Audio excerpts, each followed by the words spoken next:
Over the past 35 years of Mario's home console domination, he's shown up in several different titles, equaling to over 200 appearances. Through my extensive research of this mustachioed main character, I've learned about several little-known games that were left abandoned for a multitude of varying reasons, all that we will get into in today's video about every cancelled Mario game. Here I'll showcase titles that never left the conception stage, ones that had to be trashed late in development, and some that had to be rejected due to the graphical constraints of the system it was going to be on at that time. Oh yeah, and before we get started, my name is Copycat, and if you haven't yet, then please subscribe to my channel and hit that bell button to stay notified when I upload new videos. Also, I do now have a join button on my channel where you can become a member. Here you'll get access to custom emotes when I live stream, and early access to videos. Unfortunately, it doesn't work on iOS devices, but you can do it through the PC and Android phones. The oldest cancelled Mario game in this video is one that wasn't actually meant for a Nintendo system in Super Mario's Wacky Worlds that was developed for the infamous Philips CDI. A company called Novalogic was looking to get hired by Nintendo to create games and was tasked by an executive to make the CDI's version of Super Mario World. This was a lot more difficult than Novalogic expected, as the CDI's limited capabilities made recreating the Mario world tough, as less sprites could be displayed on screen, and the system couldn't match the Super Nintendo's graphics. After 2 weeks of hard work, the game Novalogic presented to Nintendo was far from finished, but what they did have was gameplay of Mario visiting different famous world locations rather than the usual Mushroom Kingdom. Nintendo apparently responded positively to what they saw, and was definitely in strong consideration to become a full game. This would never happen, however, as the CDI would completely fail, becoming a laughingstock for its high price, but atrociously insulting game quality. Another Philips CDI game that was cancelled right before its release is Mario Takes America. The inception of this title began when Toronto-based game developer Sigam went to Philips with a proposal of creating an educational Mario game, and surprisingly, they agreed. The idea was to use the regular 2D sprite of Mario and superimpose it over real-life footage, where the gameplay involved traveling across America using different vehicles to get to each city. Sigam immediately ran into trouble as the CDI's limitations made it so difficult to complete the game that the first programmer had to quit early into development. When it finally led to the point of them being able to present it to Philips, they were actually very unimpressed with the project, leading them to cut funding altogether. This stretched Sigam so thin that they completely dropped working on the title, and it would eventually go bankrupt in 1994. It's quite obvious that Philips wanted to make money as quickly as they could after gaining the Mario rights when they helped Nintendo with their disc-based SNES add-on, even though it never came out. Looking back, it was obviously all a cash grab, and that's apparent as the games were such low quality efforts and the system's controller didn't even work properly. The next cancelled game in this video is one that was slated to come out on the failed Virtual Boy console in Virtual Boy Mario Land. What was actually meant to be the third game in the series after the 6 golden coins, this unique experience would have combined 2D platforming with overhead Zelda-like gameplay. Nintendo even previewed a version of it at the Consumers Electric Show in 1995, but everything would be cut short when the incredibly horrible Virtual Boy system inevitably failed. Nintendo was able to at least release a game called Mario Clash, but apparently that's a minigame in comparison to what Virtual Boy Mario Land was supposed to be. There was one other Virtual Boy title that was cancelled in the system's Mario Kart game. There really is little known about this particular title, but years later it was featured in a German magazine called Big N, saying that the game was in the beta stage at the time, and it was definitely cancelled due to the failure of the Virtual Boy. Parts of it were almost definitely used in Mario Kart 64, however, Nintendo's never mentioned anything else about the game. The next game we're going to look at was Nintendo's unique attempt to create a level design maker called Mario Factory, all the way back in 1994. The idea here was to make a state-of-the-art system which allows the user to edit gameplay elements and create their own unique experience. which, from the look of the patent, is basically an early version of Super Mario Maker, albeit a bit more complicated and in a computational form.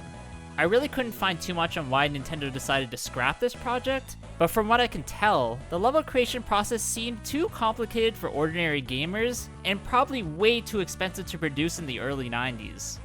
At least Nintendo would eventually revise this idea in Super Mario Maker, although it would take several decades. The next game is a bit of an odd one, as this scrapped Super Mario Bros. PC port would eventually become a completely different title. All this started as a joke where the developers ID Software made a demo of a game called Dangerous Dave and the Copyright Infringement, which was just a straight up parody of Super Mario Bros. 3's first level. The creators of Doom loved what they made so much that they actually went to Nintendo and proposed a Super Mario Bros. 3 port, even going as far as developing a demo. After a bit of deliberation by Nintendo, they ultimately rejected the offer, which led to ID Software to tweak the idea a bit and eventually come out with a cult classic game called Commander Keen: Invasion of the Vorticons. The next 3 games I want to mention were all supposed to come out for the N64 DD, which was a disc-based add-on that ended up only coming out in Japan in 1999. Even before it was released, apparently Nintendo knew that it was going to be a colossal failure, and this was evident as it wasn't available in stores and could only be bought through a mail order service, where users would receive different games each month. It's also important to note that it required constant online connection, which was met with some hesitancy, especially as it was paid through subscription order rather than a one-time payment. Only 9 games were ever released for the N64 DD, including the Mario Artist Collection, that was actually meant to be 8 in total, but only 4 were ever playable.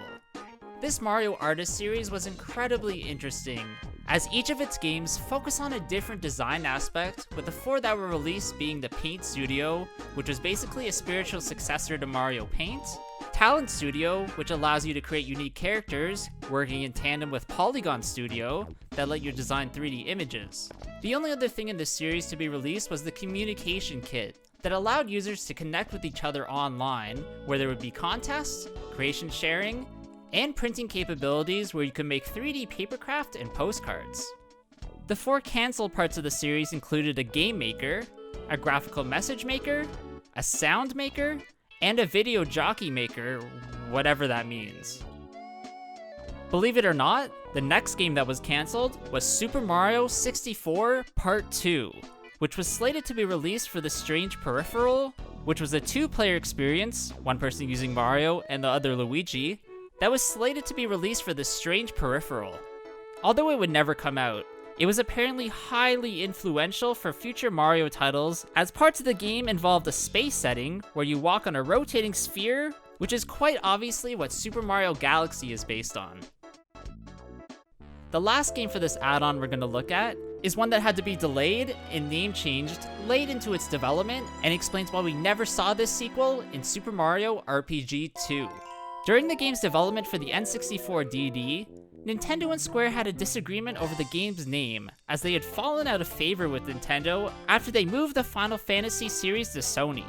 Unfortunately, Square still held the naming rights to Super Mario RPG, so the game was eventually reworked into what we now know as Paper Mario.